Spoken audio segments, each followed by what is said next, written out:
Hello everyone. तो कैसे हैं आप लोग। आज हम यहाँ पर इकोलॉजी का पार्ट नंबर 4 लेके आए हैं, जिसमें हम देखेंगे इन्वेजिव स्पीसीज के बारे में। तो इन्वेजिव स्पीसीज की अगर हम बात करते हैं तो इन्वेजिव स्पीसीज को हम बहुत सारे और दूसरे नामों से भी जानते हैं। जैसे कि अगर हम बात करते हैं तो इसको हम एक्सोटिक स्पीसीज के नाम से भी जानते हैं, फॉरेन स्पीसीज के नाम से भी जानते हैं, इंट्रोड्यूस स्पीसीज के नाम से भी जानते हैं, नॉन नेटिव स्पीसीज के नाम से भी जानते हैं और इसको हम एलियन स्पीसीज के नाम से भी जानते हैं। तो इन सब नामों से भी हम क्या करते हैं, इन्वेजिव स्पीसीज को हम जान सकते हैं, पहचान सकते हैं। तो चलते हैं, देखते हैं हम इन्वेजिव स्पीसीज के बारे में और इन सारे टर्म को भी हम क्लियर करते हैं कि क्यों इसको इतने सारे नामों से इसको बुलाया जाता है या पहचाना जाता है। तो सबसे पहले अगर हम बात करते हैं व्हाट आर इन्वेजिव स्पीसीज, तो सबसे पहले हम ये देखेंगे कि इन्वेजिव स्पीसीज होता क्या है। तो अगर हम बात करते हैं living organism and amphibian, plant, insect, fish, fungus, bacteria, or even an organism's egg that is non-native to an ecosystem and cause harm। तो कोई भी लिविंग ऑर्गेनिज्म होता है, इन्वेजिव स्पीसीज जो होते हैं वो कोई भी लिविंग ऑर्गेनिजम्स हो सकता है। वो एक एम्फीबिया भी हो सकता है, वो कोई प्लांट भी हो सकता है, वो कोई इंसेक्टा भी हो सकता है, फिशेस भी हो सकते हैं, फंगस भी हो सकते हैं, बैक्टीरिया भी हो सकते हैं, या किसी ऑर्गेनिज्म का एग भी हो सकता है। तो ये सारे के सारे जो लिविंग ऑर्गेनिजम्स है, इनमें से कोई भी इन्वेजिव स्पीसीज हो सकता है। और इन्वेजिव स्पीसीज की खास बात ये होती है कि ये नॉन नेटिव होते हैं टू एन इकोसिस्टम। जो पर्टिकुलर इकोसिस्टम होता है उससे ये नॉन नेटिव होते हैं, यानी कि ये उस इकोसिस्टम का पार्ट नहीं होते हैं, ये किसी दूसरी जगह से आए हुए होते हैं या तो इनको लाया गया होता है उस पर्टिकुलर इकोसिस्टम में।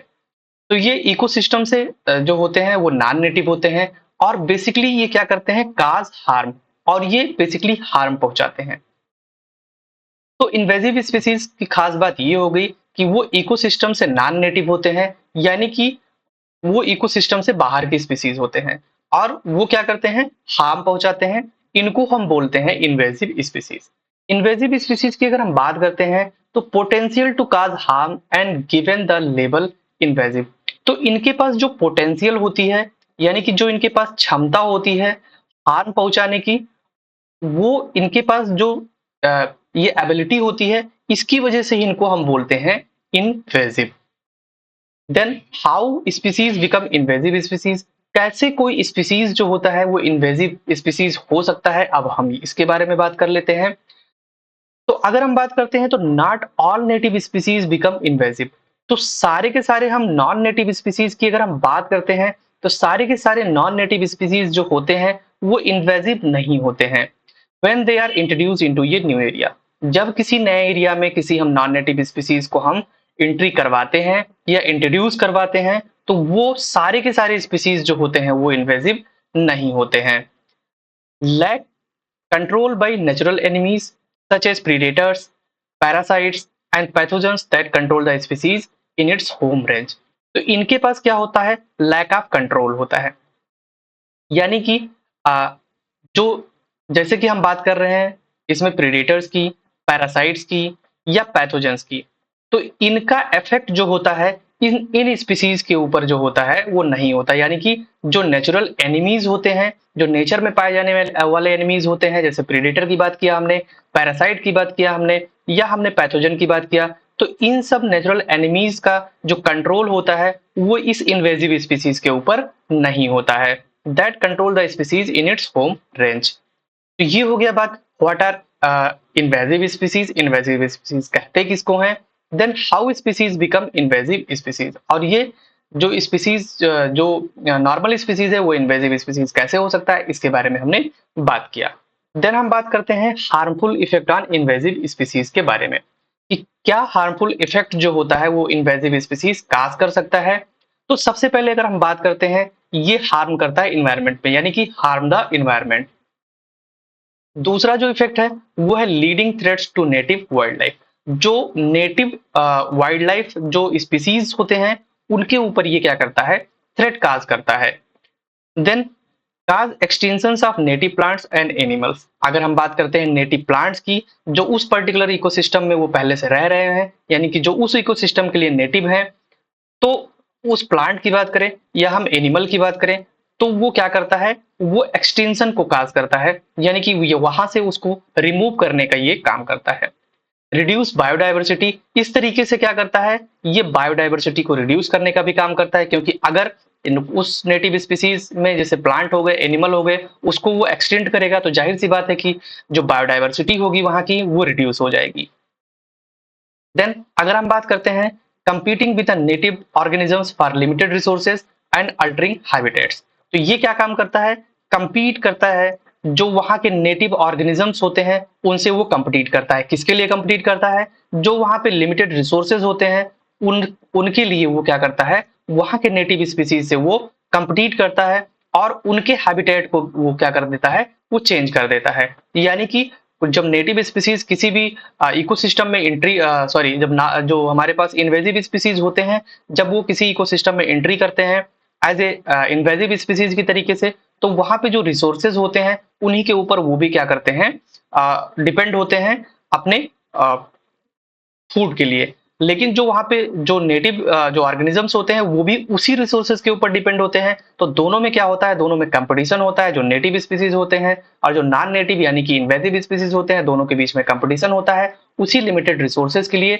और इससे ये फर्क पड़ता है कि जो हमारे नेटिव ऑर्गेनिजम्स होते हैं उनको अपना हैबिटेट को उनको चेंज करना पड़ता है, क्योंकि दोनों एक दूसरे पर ही होते हैं। और ये क्या करते हैं, ये बहुत सारे, यहाँ पे हमने बात किया कि ये थ्रेट काज करते हैं, एक्सटेंशन काज करते हैं, बायोडायवर्सिटी को रिड्यूस करते हैं और इन्वायरमेंट को हार्म करते हैं। तो ये सब सारी चीजें होने की वजह से जो इनके पास क्वालिटी है, इनको होने की वजह से जो वहां पे नेटिव ऑर्गेनिजम्स होते हैं उनका एक्सटेंशन ये धीरे धीरे हो जाता है या उनको क्या कर देते हैं, कंप्लीट आउट कर देते हैं। तो इस तरीके से अगर वहां के जो नेटिव स्पीसीज होंगे वो अपना हैबिटेट चेंज नहीं करेंगे तो वो क्या होंगे, बेसिकली वो क्या हो जाएंगे, एक्सटेंट हो जाएंगे।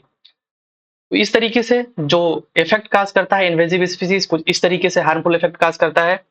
देन हमने बात किया था कि किसके बारे में, हमने बात किया था नेटिव और नॉन नेटिव स्पीसीज के बारे में। तो हम मान लेते हैं कि हमारे पास दो यहाँ पे इकोसिस्टम्स हैं, ये दो इकोसिस्टम्स हैं और कोई स्पीसीज मान लेते हैं यहाँ पर एक्स, वाई और जेड, ये तीन स्पीसीज यहाँ पे रह रहे हैं। तो ये एक्स वाई जेड इसका ये नेटिव हो गया,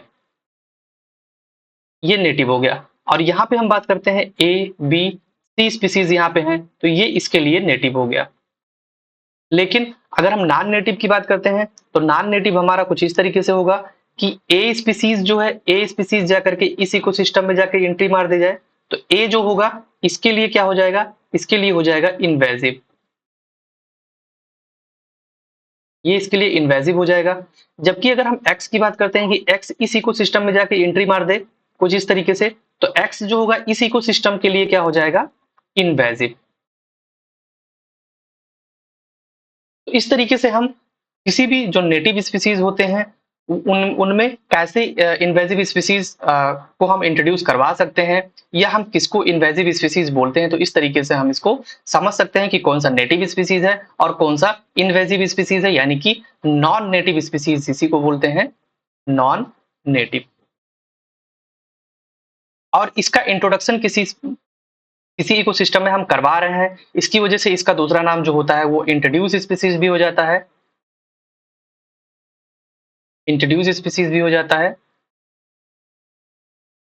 इस तरीके से जो नाम पड़े हुए हैं कुछ इस तरीके से इसका नाम पड़ा हुआ है। तो हम आगे बढ़ लेते हैं, थोड़ा सा देखते हैं। और फैक्टर्स की अगर हम बात करते हैं, factors that help invasiveness of non native species, कौन कौन से ऐसे फैक्टर्स होते हैं जो नॉन नेटिव स्पीसीज को क्या करवा देते हैं, इन्वेजिवनेस करवा देते हैं। यानी कि इन्वेजिवनेस कैसे वो होता है, क्या क्या फैक्टर्स होते हैं जो नॉन नेटिव स्पीसीज में इन्वेजिवनेस करवाने में हेल्प करते हैं। तो सबसे पहले अगर हम बात करते हैं तो लैक ऑफ नेचुरल एनिमीज, क्योंकि उनके पास कोई नेचुरल एनिमीज नहीं होता। जैसे हमने पहले भी बात किया कि जो हमारे प्रीडेटर्स होते हैं वो पैरासाइट्स होते हैं, वो सब हार्म नहीं पहुंचाते हैं, ऐसे जो नॉन नेटिव स्पीसीज होते हैं उनको वो हार्म नहीं पहुंचाते हैं। तो वहां पे लैक ऑफ नेचुरल एनिमीज हो गया। दूसरा इसका होता है fast growth and rapid reproduction. तो ये जो होते हैं, जो नॉन नेटिव स्पीसीज होते हैं, उनका इन्वेजिवनेस का कारण ये भी हो सकता है, रीजन ये भी हो सकता है कि वो बहुत तेजी के साथ में उनका ग्रोथ होता है और ये बहुत तेजी के साथ में रिप्रोडक्शन भी ये करते हैं। देन तीसरे नंबर की अगर हम बात करते हैं तो इनके पास हाई डिस्पर्सल एबिलिटी होती है। डिस्पर्सल एबिलिटी कहने के मतलब इनके ये बहुत ही तेजी के साथ में उस इकोसिस्टम में फैलते हैं, उनका फैलाव जो होता है बहुत तेजी के साथ में होता है, या अगर हम बात करें डिस्ट्रीब्यूशन का कि वो बहुत जल्दी वो क्या हो जाते हैं, डिस्ट्रीब्यूट हो जाते हैं। आर स्प्रेड एग्रेसिवली, और वो जो उनका स्प्रेड होता है वो बहुत ही एग्रेसिवली वो स्प्रेड होते हैं। जो वहाँ के नेटिव स्पीसीज होते हैं उनको वो क्या करते हैं, रिड्यूस करते हुए जाते हैं, उनको एक्सटेंड करते हुए जाते हैं, और अपनी जगह वो जो नॉन नेटिव स्पीसीज होते हैं वो बहुत जल्दी बना लेते हैं। Then phenotypic plasticity, the ability to alter growth to suit current conditions। तो इनके पास phenotypic plasticity जो होती है ये होती है। अब phenotypic plasticity कहने का मतलब ये होता है कि इनके पास ability होती है कि उस कंडीशन में, जिस कंडीशन में ये जाकर के ये इंट्रोड्यूस हो रहे हैं, वहां पे वो क्या करते हैं, उस कंडीशन के हिसाब से ये अपने ग्रोथ को क्या कर लेते हैं, अल्टर कर लेते हैं। तो इसको हम बोलते हैं phenotypic plasticity। Phenotypic plasticity is the ability of one genotype to produce more than one phenotype when exposed to different environment। तो phenotypic plasticity कहने का मतलब हमारे पास एक टर्म ये भी हम बोल सकते हैं कि इनके पास एबिलिटी होती है कि ये एक तरीके के जो जीनोटाइप होते हैं ये दूसरे इन्वायरमेंट में जा करके, डिफरेंट इन्वायरमेंट में जा करके ये एक से ज्यादा फिनोटाइप को ये प्रोड्यूस कर सकते हैं। तो इस तरीके से ये फिनोटाइपिक प्लास्टिसिटी जो होती है ये भी रोल प्ले करती है किसी भी नॉन नेटिव स्पीसीज को इन्वेजिवनेस होने में। Then tolerance of a wide range of environmental conditions, जो इनके पास बहुत सारा जो इन्वायरमेंटल कंडीशंस होता है, स्ट्रेसफुल इन्वायरमेंटल कंडीशंस की अगर हम बात कर लेते हैं तो इनके पास टॉलरेंस की कैपेसिटी होती है। इसकी वजह से ये जो होते हैं बहुत ही तेजी के साथ ग्रो करते हैं। Then ability to live of a wide range of food types, और इनके पास एबिलिटी होती है ये बहुत ही ज्यादा wide range of food types के ऊपर ये डिपेंड हो सकते हैं, यानी कि बहुत सारे जो फूड टाइप्स होते हैं जो उनको ये क्या करते हैं, उनके ऊपर ये डिपेंड होकर के भी अपनी जो लाइफ को ये क्या कर सकते, मतलब करते हैं, सेव कर सकते हैं। यानी कि अगर हम बात करते हैं तो बेसिकली ये जो होते हैं वो जनरलाइज स्पीसीज में आ जाते हैं। Generalise species